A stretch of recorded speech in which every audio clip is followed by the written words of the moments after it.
Welcome back to another episode of Bassin with Captain Lou. Guys, I've been compelled to shoot this video for two reasons. One, I wanted to provide you guys with a follow-up in regards to the deep freezer that I converted into a bait tank. And number two, I wanted to segue into a behind-the-scenes look of 5 important steps that I took to maintain my shiners' longevity during a very hot guide trip that I recently took. If you guys want to learn how to keep these shiners alive in these very hot summertime conditions, stick around because I'm going to cover with you guys, like I said, 5 important tips that are going to keep these shiners alive throughout your fishing trip. So first things first, the follow-up. Many of you have asked, was it worth the time that you took and the expense that you made in order for you to build this shiner tank? And the answer is absolutely yes. A lot of shiners have come and gone. I'm able to keep these shiners nice, healthy, and vibrant in my tank. Another thing I want to do is I want to answer and address a few of the questions that you guys have been asking in regards to this tank. Many of you have been asking as far as the pump. Do I keep my pump on throughout the course of the day in regards to this shiner tank? And the answer is yes, absolutely. I keep my pump on 24/7. This pump has not been turned on since I introduced the first set of shiners into the tank. Reason for it is because I want to keep that water circulating. I don't want to have any algae blooms, and I also keep the temperature at around 70 degrees when there's no shiners in the tank, because I don't want to have any algae growing in the tank. Number two, you guys have been asking me this question, is how many shiners have I had at one time into that tank that stayed alive and healthy? And my answer to you guys is I kept 35 dozen, and I was able to keep 35 dozen over the course of a week. Because the follow-up question is, how long have you kept fish in the tank? So it's been up to a week, and it's up to 35 dozen, where I was able to use those 35 dozen over the course of the week until I used them all up. Those are the answers to a lot of the questions you guys have been asking. And now I'm going to go ahead and jump into the nuts and bolts of this video, and that is how to maintain your shiners alive throughout the summertime during a fishing trip. So stick around and I'm going to dive right in. Now, before I jump into the nuts and bolts of this video, I want you guys to stick around to the end of this video because I'm going to cover the most important piece of information when it comes to shiner fishing right now in the Everglades. And trust me, you don't want to miss that bit of information. But step number one, tip number one, purchasing shiners. You see, the shiners that we use down here in South Florida, at least the majority of us, we use farm-raised shiners. And that means that a lot of these bait shops have farm-raised shiners delivered to their bait shops. And I take it a step further and I talk to these bait shop owners because I want to find out when are the delivery dates of their shiners. Reason for it is because I want to have the healthiest shiners introduced into my tank.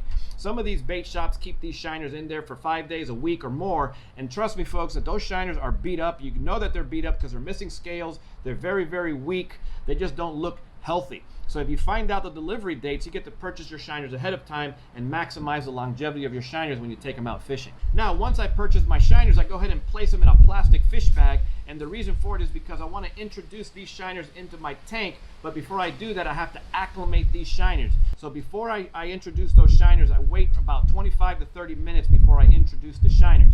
Once I introduce the shiners, I'm very careful and meticulous to how I put them into my tank. You see, I utilize dip net. I utilize nets throughout the entire process. Keep a very important note, and you're going to notice this throughout the course of this video. I only touch my shiners until I put them on the hook. Other than that, I am not touching my shiners. I use a dip net to introduce them into all the tanks that I use. Once you're going to go ahead and introduce your shiners into your tank, it's extremely important that you remove those shiners, like I mentioned, with a dip net or a special bucket. Once you go ahead and introduce the shiners into your tank, you do not, and I repeat, you do not want to pour the contents of that bag into your shiner tank because you will contaminate your nice clean tank. So I go ahead and separate the shiners and introduce it into my tank. And then I monitor my tank for the first 30 minutes. The reason for it is because in the first 30 minutes, you're gonna weed out those weak shiners that just didn't make it throughout that process. They're either the weak ones or the old ones, or they're just not the unhealthy ones, and you're gonna find those dead right off the bat in the first 30 minutes. In my particular case, I had about 6 to 8 that quickly died, and I knew they were gonna die because they just didn't look that good when I got them. But then again, I did purchase around 15 dozen shiners, so to lose 8 is not a bad thing. But once I removed those dead shiners, the rest of those shiners stayed alive throughout the remainder of my guide trip. Plus, I was able to bring some back home to use on a different day and shoot a different video with the same group of shiners.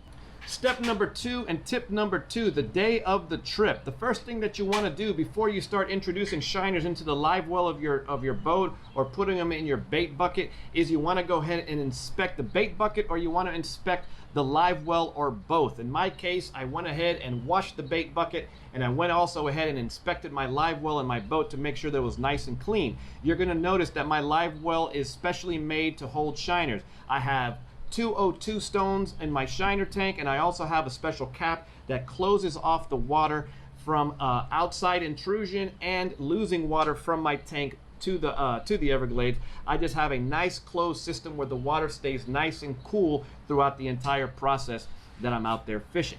Now when I start the process, I go ahead and I remove 8 to 10 gallons of water from my tank, my deep freezer, and I go ahead and introduce that into my live well, into my boat. Once I introduce those 8 to 10 gallons, I go ahead and activate my O2 system, and you're going to notice that the water is already bubbling and ready for those shiners. The next step that I do is I also introduce about 1.5 gallons of the deep freezer water in my bait bucket. I place it in my bait bucket, I put on the lid, I make sure that the bubbler has batteries. Keep in mind, folks, I'm going to be emphasizing this a lot. I'm going to be talking about that O2 system a lot. You need that bubbler. Anywhere those shiners are present, they need that bubbler system to have that oxygen. So I went ahead, checked the batteries, everything system is go. I have that fresh water in there. I put the lid on and I put it underneath the console of my boat, away from the sun. When the sun came up, I don't want any sun to hit that quite yet. And notice that I did not put the shiners in that tank yet. Wait, because I'm going to tell you guys in the next step when to introduce those shiners. Okay, step number 3, which is the shiner transfer, meaning removing the shiners from the deep freezer and introducing it into your live well. You're going to notice that I have a nice big dip net that I use. It's a special dip net. It's a very soft dip net. I go ahead and carefully and very softly remove all the shiners from the tank. I put them into one bucket. That's roughly has about 2 gallons of water in it. I go ahead, once I have all those shiners, I go ahead and gently pour those shiners into my live well. I go ahead and close the lids, and off I go fishing. Once the boat is in the water, then I go ahead and do the next step, which is introduce the shiners into my bait bucket. So I remove about 1.5 to 2 dozen shiners, and then I place it into my bait bucket. I go ahead and turn on my O2 system, and now I'm able to utilize those shiners in that bait bucket.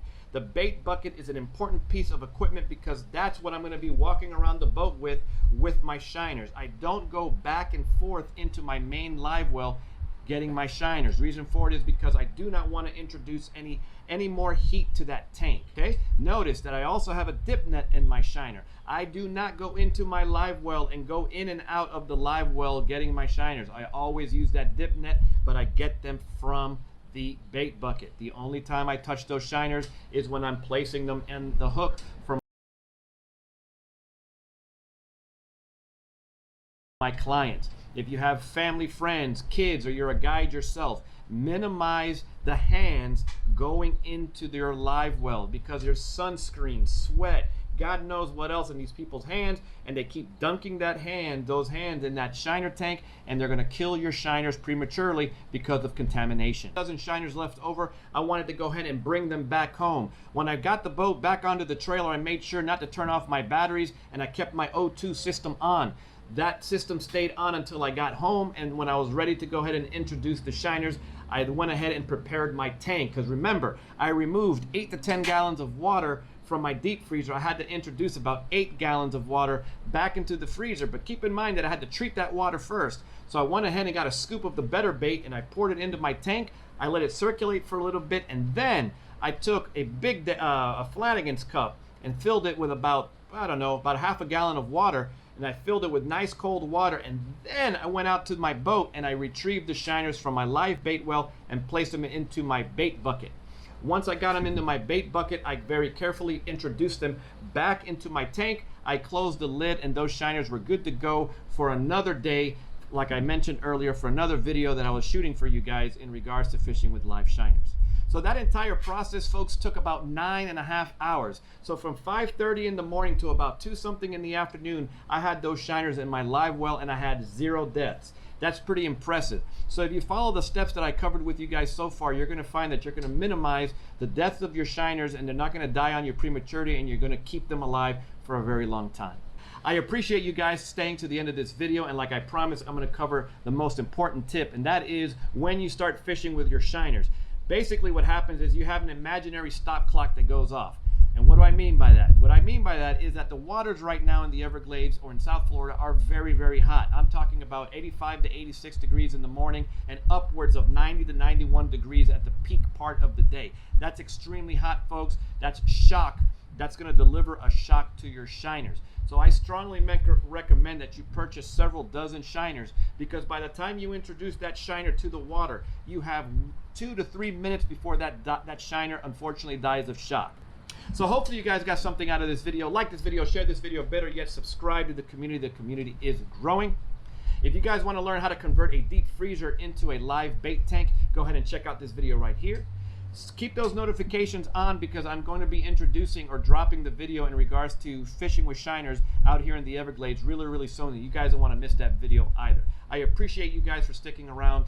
I'll see you guys again soon. Take care of yourselves.